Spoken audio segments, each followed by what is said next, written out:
Hello and welcome to Bergkamp Wonderland. This is hopefully going to be maybe a 10-minute video, or less if I can get on with it, about Freddie Ljungberg. Who is Freddie Ljungberg, just in case you didn't know? Right, I've made a few notes and I'm going to do all of this in one take using StreamYard without any editing and just dropping photos in at the right moment.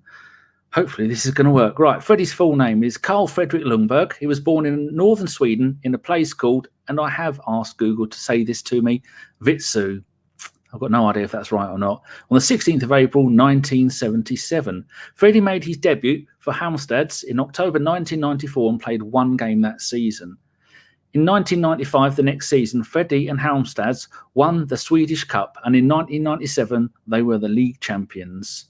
Halmstad sold Freddie to Arsenal in September 1998 for about £3 million after scoring 12 goals in 96 games for Halmstads, according to Wikipedia. Freddie took Ian Wright's number 8 shirt, as Wrighty had been sold to West Ham that summer. Sad times. Freddie was a right winger, or right midfielder, and was right-footed, but would often swap wings with the legendary Bobby Perez. He made his debut on the 20th of September 1998 in a 3-0 Premier League win over Man United. He came on for Nicolas Anelka in the 79th minute and scored the third goal in the 84th minute and did one hell of a celebration, which I did have here, but never mind. So I'm going to go and change the picture. That's a picture of Freddie. Oh, look at his lovely little face and all that hair. That's when he signed for us. And I think this picture here, hopefully, may well be, yep, there you go, red hair. That's why we had that song, because Freddie's got red hair. Freddie went on to win 5 trophies and a Charity Shield when he was with Arsenal. The 1999 Charity Shield, the 2002 Premier League, along with the 2002 FA Cup, did the double that season. And then the 2003 FA Cup, the 2004 Premier League, and the 2006 FA Cup. Remember that goal where he scored against Chelsea? Don't worry. It's only Ray Parler, that final. I think Parler and Ljungberg both scored in that final, but I'm sure that's right. I think Freddie scored in 2 of those 3 FA Cup finals, but hey, I'm only reading this. So he also got Player of the Season in the Premier League in 2002 and Swedish Midfielder of the Year in 1998, 2001, 2, 3, 4 and 5. That's not bad. His best goal-scoring season for Arsenal was in 2001-2, where he scored 17 goals in all competitions. And I vaguely remember reading that another season he got 14 goals as well. But it wasn't just the goals, it was the assists as well. His last game was on the 21st of April 2007 in the 2-2 draw with Spurs in the Premier League.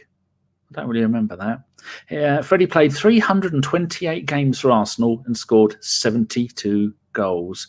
Here he is, a picture of Freddie holding the FA Cup. Oh, you beautiful man.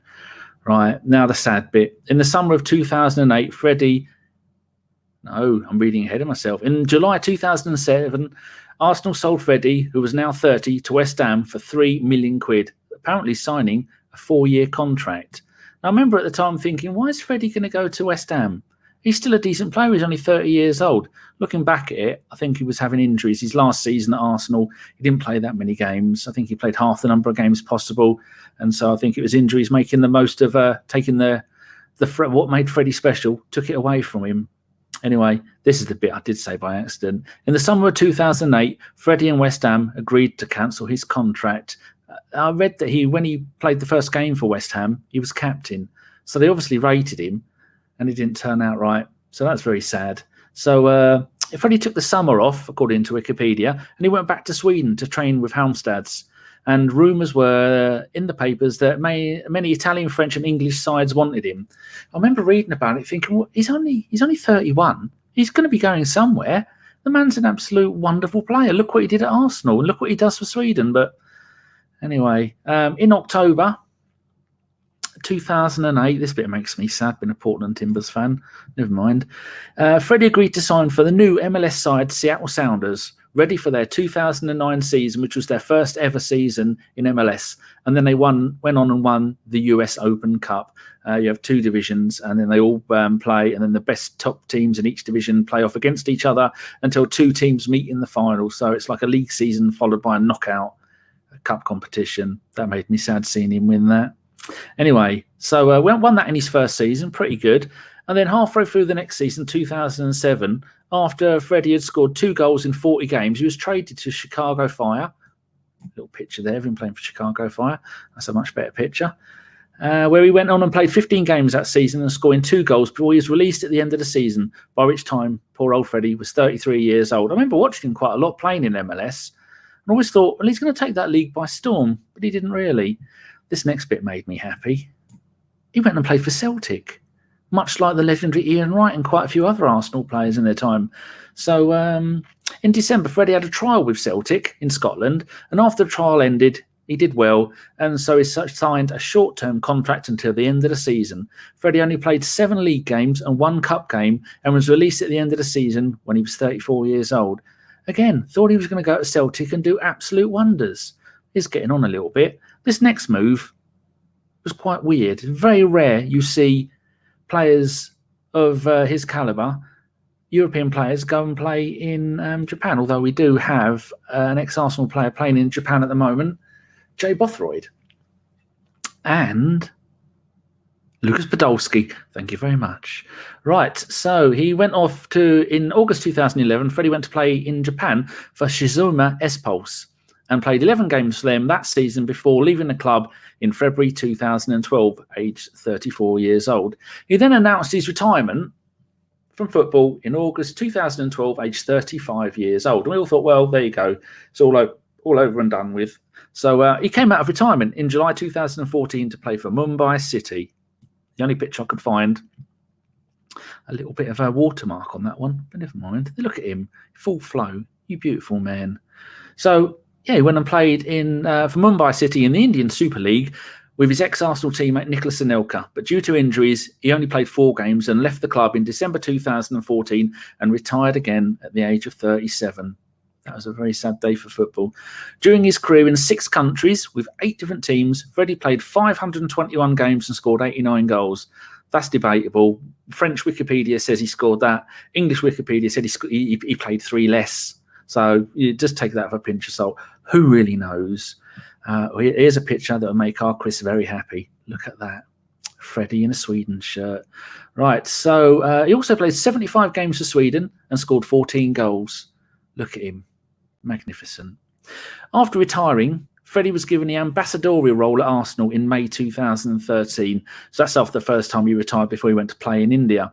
In July 2016, Freddie took up a job as Arsenal's manager or coach, whichever one you want, of the under-15s. So where is I haven't got that one there. No picture for that. This one I do have a picture of. Look at that. Ooh. He left us. In February 2017, Freddie left Arsenal to become assistant manager at Wolfsburg in Germany when Andres Jonker took the job as manager. As Andres had been the academy manager at Arsenal, they were both sacked in September 2017 after 8 wins in 19 games. I think they expected a lot more from that because Andres Jonker had dealings with Bayern Munich. Before we got him, he did. So that didn't work out. And then in June 2018, Freddie came back to Arsenal as the new under-23s manager. There he is. Oh, hello, I'm back. And in his first season, with many of the best players playing for the first team, because this was last season, and Emery had taken most of the decent under-23s and was playing them in the League Cup, the early round of the FA Cup, but mostly in the Europa League. And then a lot of them went out on loan, which kind of decimated his squad. But he carried on going. Bad start to the season. Ended up finishing runners-up to Everton in the under-23 league. That's not too bad. And if he'd have had, I think one of our players, who's Eddie Nketiah, I think it was him, ended up getting 9 goals in 9 games. So imagine if he'd have had the full squad for the under-23s, we'd have romped that league. Anyway, in June 2019, Freddie was given the job as the assistant manager, to one of the assistant managers to the first team. And we all thought, that's it. He's going to be manager one day. Didn't really know that, did we? Now, there's been a little bit of... there seems to be some confusion whether or not Freddie has his UEFA Pro licence. There's a little picture there. Some reports say he has got it with the Welsh FA because Henri did it there as well, and so did another player whose name I can't remember. But he hasn't... but if the FA he hasn't, then he can only manage Arsenal for 12 weeks. This I have no idea why, unless he asks for a special dispensation. But he does have the UEFA A license, which is the one just below it.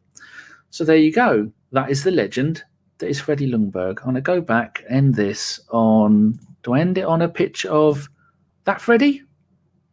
Yeah, that's the Freddie we all know and love. So there you go. That was 10 minutes of Who is Freddie Ljungberg. I hope you like it. Goodbye.